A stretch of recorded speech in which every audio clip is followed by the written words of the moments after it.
And here it is, my sesame chicken. It's a beautiful dish, check that out. And I'm telling you, this is really crispy and crunchy. I'll give it a bite to prove it. Hey. Sorry, my cat. What is it, buddy? Hey, yo, human. What is the difference between Sesame Chicken and General Tso's chicken? What do you mean, what's the difference between Sesame Chicken and General Tso's chicken? Don't you think they look the same? Taste the same? Well, there are some ingredients that are different and some ingredients that are the same, but I don't know why I'm explaining to you for. You're a cat. Nah, you don't know. If you did, you tell me. You don't know anything about Sesame Chicken and General Tso's. So why don't you explain it to me if you're so smart, human? Because, buddy, I know what you eat, man. You only eat tuna, kibble, and I'm sorry to say, but you also eat your butthole, buddy. You know, you should change this channel name to Wally is an a**.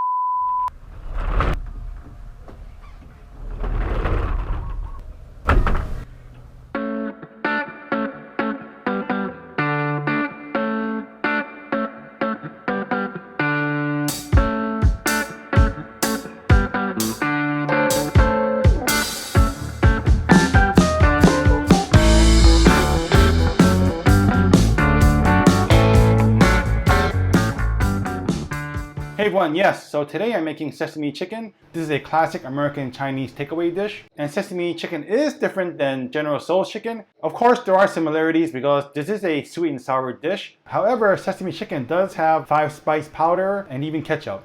And sesame chicken is not spicy because General Tso's does have a little bit of dried chili mixed in. Okay, so let's quickly jump into this dish. There are 3 steps. First step, I have to make a chicken marinade. And step number 2, I'm going to show you how to make a crispy breading for the chicken. And the final step is to teach you how to make an awesome sesame chicken sauce. Okay, so let's get to it. Right here is 400 grams of boneless chicken thighs. And I'm going to cut them down to about this size, about 1 inch to 1.5 inch. You can also use chicken breasts if you want to. And you do want to cut your chicken pieces all about the same size. This way they'll all cook at the same time. All right, so these are all cut up, so I'm gonna start the marinade. I'm gonna start off with 1 egg white from 1 large egg. I'm just gonna whisk it first to build up some volume and get it all frothy. Okay, that's it. I'm gonna drop in my chicken.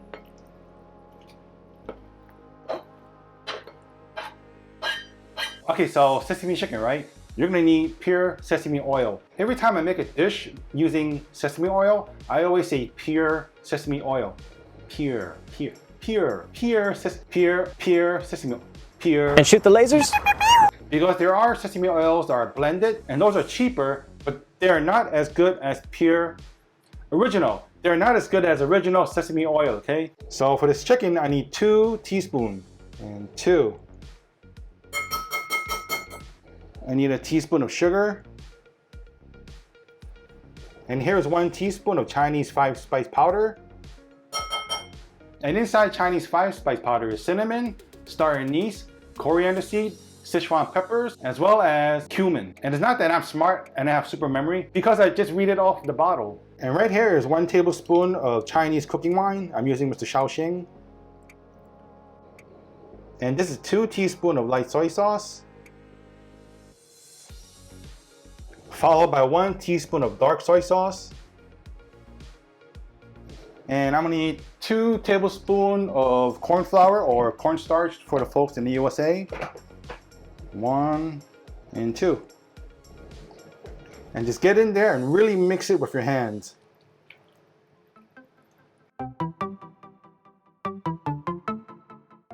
Okay, so that's done. And you want to marinate this inside your fridge for a minimum of 10 minutes. So in the meantime, let's work on our sesame chicken sauce. We start off with 1 tablespoon of Shaoxing wine, 1 tablespoon of white vinegar, and this is 3 tablespoons of ketchup. This is what separates sesame chicken apart from General Tso's chicken. I think that's 1 tablespoon, 2, and that's 3. And for some sweet, this is 3 tablespoons of sugar. And here goes 1 tablespoon of pure sesame oil.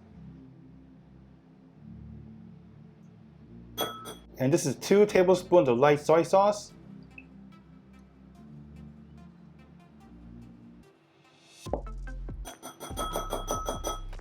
And finally, for some color, just 2 teaspoons of dark soy sauce.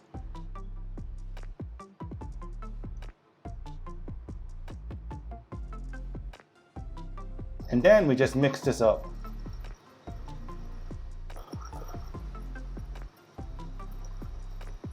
In Chinese cooking, we use either cornstarch or potato starch to make a sauce thickener. So for this slurry, I'm going to be using potato starch with 3 tablespoons of water, and just mix these up very well and set it aside. Okay, so I still have some time before my chicken is finished marinating. What I'm going to do is I'm going to introduce you to a few of the aromatics. Right here I have 2 cloves of garlic minced, and this is 2 teaspoons of grated ginger, and this is 200 grams of onion, which I'm just going to chop up.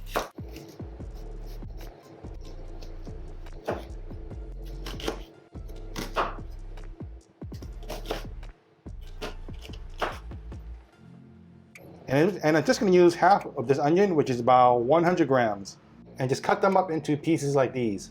And right here I have 1 large spring onion stalk. This one here is about 25 grams.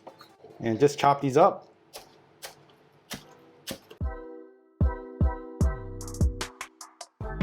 And finally, I have here 2 tablespoons of toasted sesame seeds, which I'm going to add in when I'm almost finished cooking at the end. Alright, so through a lot of experimenting, I found out that I get the best results by combining AP flour. This is 150 grams of AP flour, as well as corn flour. This is 150 grams of corn flour, or again, back in the USA, this is called cornstarch. And we have to season our flour, so this is half a teaspoon of salt, and half a teaspoon of black pepper. And just whisk it up. And yeah, this is a lot of corn flour and AP flour, because you do need a very good coating on top of your chicken. And a lot of flour on chicken is just going to make it extra crispy. And you just want to drop in a few pieces at a time to ensure that each piece gets a really nice coating of the flours. And you want to shake off the excess flour, because excess flour will mess up your frying oil. And if you're in a humid area or something, you might have to put your chicken back in for another dip into the flour mixture, because humidity can affect the way the flour sticks to your chicken, because you want all of your chickens to resemble powdered donuts. Okay, so now it's time to fry the chicken. I have my pot of oil there heating up to 350 degrees Fahrenheit. So I'm gonna give you 2 big tips on frying chicken. One is to never overcrowd that pan with too many chicken, because if you put too much chicken into the pot at one time, you're going to bring the temperature down too quickly. And when that happens, it's not going to crisp up the outside of the chicken. So what I'm going to do is I'm going to fry my chicken in 2 batches. And step 2 to making the best fried chicken is to fry your chicken twice. That's right, fry twice. Because when you fry it twice, you make it so nice. I tell you, I'm going to trademark that someday, and I'm going to put it on a t-shirt, and I'll sell it to people for like $5 or like $3.99. Okay, so how can you tell that this oil is ready for frying? Well, you can put a wooden chopstick inside the center of the pan, and if it fizzes like that, and if you get that reaction like a soda pop can opening, your oil is ready. But the best way to find out is with one of these, a kitchen thermometer. Okay, so my oil just hit 350 degrees. Shake off the excess flour.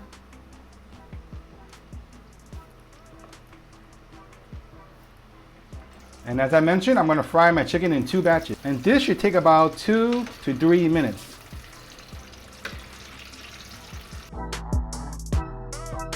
Okay, these are done. Okay, time to fry my second batch of chicken.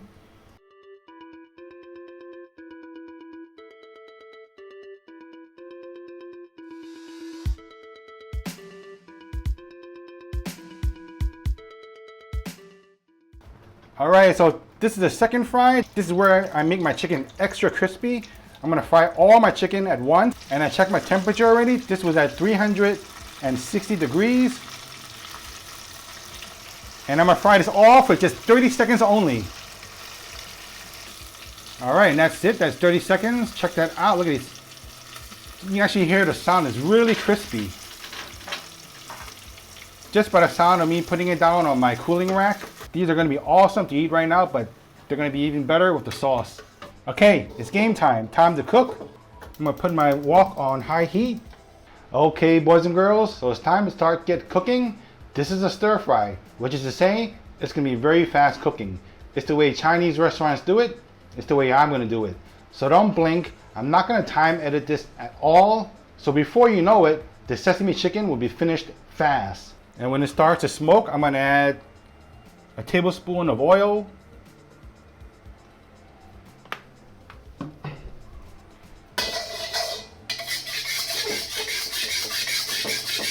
Spread the oil around.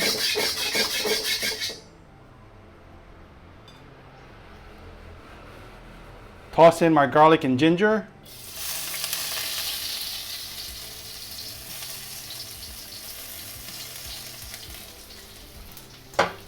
Quickly move it around so it doesn't burn.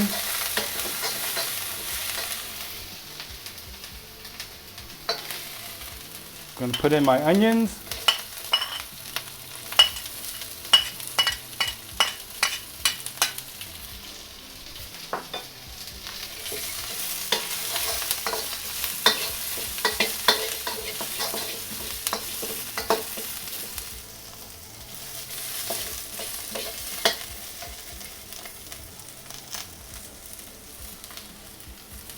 I'm going to give my sauce a mix. Pour it in.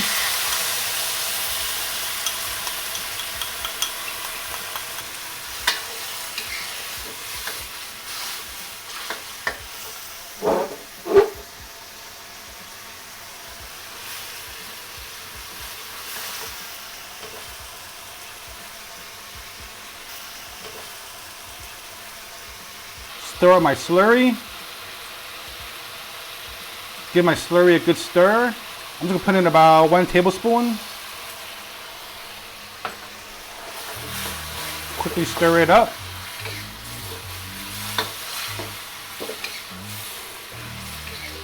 You can see my sauce is thickening. Quickly throw in all my chicken.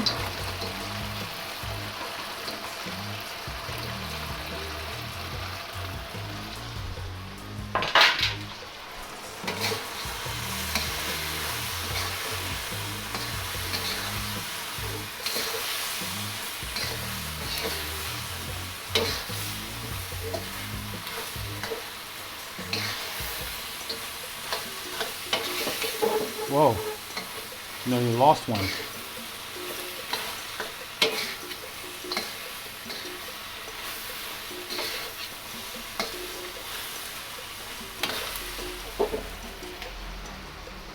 Toss in the sesame seeds. I'm gonna turn off my heat.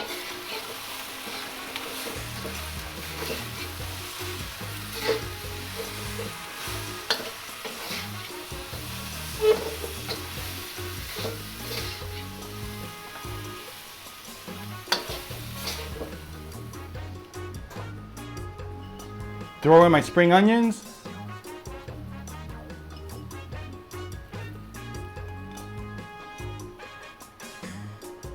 I'm not gonna add all my spring onions, I still have some left. I think that's enough, so I'm gonna leave it like that. Just toss it around.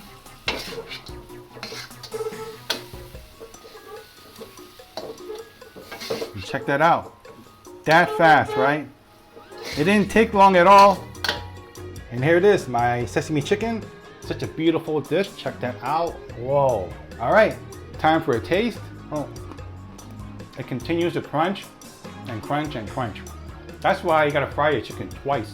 Everything in this dish just comes together so well. The breading of the chicken, the sauce, and as you can see, cooking was so fast.